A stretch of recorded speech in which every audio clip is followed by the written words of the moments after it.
अरे बंद करो ये सब यार। हाँ, तो आज हम पढ़ने जा रहे हैं कि हमारे पास इन्वर्स ऑफ मैट्रिक्स क्या होता है।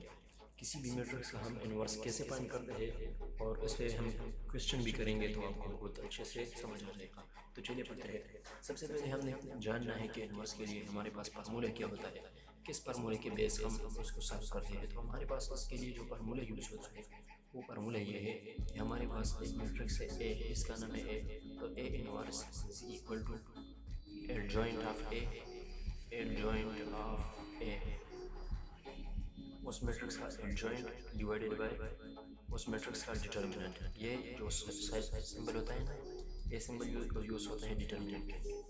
ये हमारे पास जो सिंबल है ए पावर -1, ये हमारे पास यूज होता है इनवर्स ऑफ मैट्रिक्स, इसको कहते हैं इनवर्स। सही है। और ये एडजॉइंट ऑफ मैट्रिक्स ए, ये तो आप जानते होंगे। सही है। तो अब हमारे पास एक क्वेश्चन है। क्वेश्चन ये है कि ये क्वेश्चन हमें दिया गया है कि इस क्वेश्चन का इन्वर्स आपसे फाइंड करना है। तो चलिए सीखते हैं। ये हमारे पास इन्वर्स का फार्मूला होता है। इसके लिए हमने इन्वर्स का फार्मूला लिखना है। तो इसका इन्वर्स का फार्मूला क्या होगा? ए इन्वर्स इज इक्वल टू, इसका मतलब होता है ए डी जे, का मतलब होता है एडजॉइंट ऑफ ए।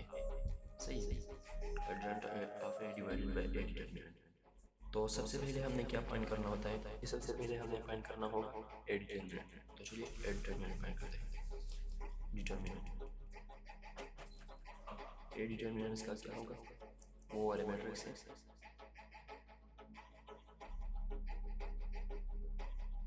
इसका डिटर्मिनेंट क्या होगा? 3 मल्टीप्लाई 2 हमारे पास क्या बनेगा? 3 2 ज़ार 6, और इससे माइनस करेंगे 4 1 ज़ार -4, इससे क्या बनेगा? 6 - 4 से 2। ये हमारे पास डिटर्मिनेंट हो जाता है। A determinant is equal to 2। ये हमारे पास डिटर्मिनेंट हो गया। अब हम फाइंड करेंगे इसका एडजॉइंट। एडजॉइंट हमारे पास क्या होता है? तो चलिए पढ़ते हैं। एडजॉइंट, एडजॉइंट ऑफ ए। अब एडजॉइंट ऑफ ए हम फाइंड करेंगे तो हमारे पास ए किसके बराबर है? हमारे पास मैट्रिक्स क्या है?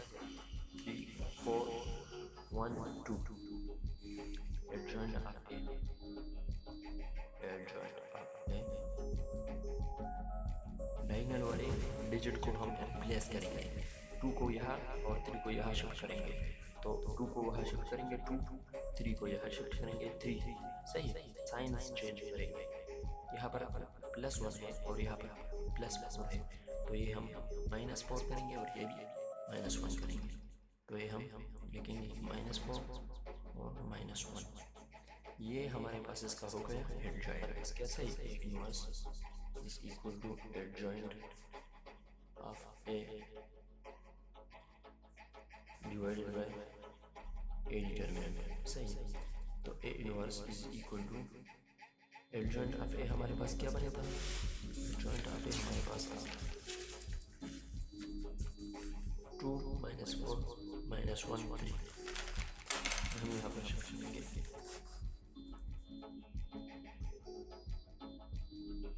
ये हमने लिख लिया। डिटर्मिनेंट हमारे पास क्या था? डिवाइड बाय डिवाइड, यहाँ पर हम लिखेंगे। और डिटर्मिनेंट हमारे पास था क्या? 2। सही है। तो ये हो गया 2। अब इसमें एक मैथमेटिकल रूल है कि मैट्रिक्स को हम कभी भी डिवाइड नहीं कर सकते। किसी भी डिजिट से हम मैट्रिक्स को डिवाइड नहीं कर सकते। तो फिर इस 2 को हम क्या करेंगे? तो हम ऐसा करेंगे कि ए इनवर्स, और इसको हम लिखेंगे multiply by this one matrix. हमने इसको ऐसा लिखा। सही है। तो अब क्या करेंगे? इसको मल्टीप्लाई करेंगे। 1 और 2 मल्टीप्लाई बाय 2 और 2 आएगा, 2 और 2 आ जाएगा। सही है। 2 और 2 आ जाएगा। 1 और 2 मल्टीप्लाई बाय -4, तो ये आ जाएगा -4 डिवाइड बाय 2। सही। 1 और 2 मल्टीप्लाई 1 -1 और 2 आ जाएगा। 1 और 2 मल्टीप्लाई 3, तो ये आ जाएगा 3 डिवाइड बाय 2। ठीक है। हाँ। अब इसका डिवीजन कैसा आएगा? 2 डिवाइड बाई 2, इससे 1 आ जाएगा हमारे पास 1 -4 डिवाइड बाई 2, तो इससे आ जाएगा, तो आ जाएगा इससे -2। अब यहाँ से क्या आएगा -1/2। और याद रखें कि हमारे पास कि मैट्रिक्स में हम कभी भी पॉइंट्स में आंसर नहीं देंगे, सही है, फ्रैक्शन में देंगे, फ्रैक्शन में। तो यह फ्रैक्शन में है -1/2 डिवाइड की फॉर्म में देंगे, सही है। हाँ, अब यह इससे क्या बनेगा 3/2 से हमारे पास 3/2 ही आएगा। तो ये हमारे पास जो मैट्रिक्स है ये लास्ट वन, ये हमारे पास क्या है, ये हमारे पास बन गया इनवर्स ऑफ मैट्रिक्स। अब आपकी प्रैक्टिस के लिए एक क्वेश्चन है कि b is equal to 3 -2 1 and 3। ये आपके लिए एक प्रैक्टिस क्वेश्चन है, इसको सॉल्व कर दें और आंसर को कमेंट बॉक्स में लाजमी, सही है। सो इसी तरह से आसान अंडरस्टैंडिंग से मैथ्स को सीखने के लिए इस पेज को फॉलो करें, सब्सक्राइब करें। Okay, thank you.